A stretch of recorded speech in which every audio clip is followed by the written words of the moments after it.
So yun, what's up guys? Meron na naman tayong na-hunt ngayon na Hot Wheels. So yun, pumunta tayo ng Robinson Department Store. Pumunta tayo ng isang Hot Wheels at may nakita tayo. So ito nga pala, nakuha natin. Ayan, Toys R Us. Yan siya. Yan. Isang Honda CB750. Yan. Bali meron na ako na itong isa, pero yung ano pa yung isang kulay niya, dark blue. Yan. Ito naman is parang red orange yung color niya. Yan. Ngayon na tayo ulit nakahunt na itong motorcycle.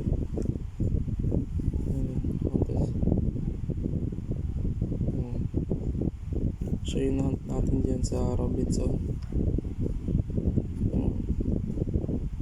Ayos din yung details niya guys.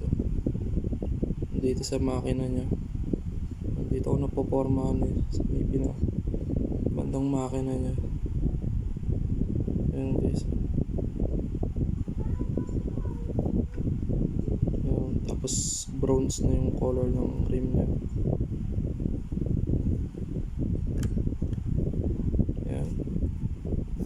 Ito nga pala yung hunt natin ngayon. So abangan nyo pa yung mga next hunt natin. Yun lang guys. Thank you sa panonood.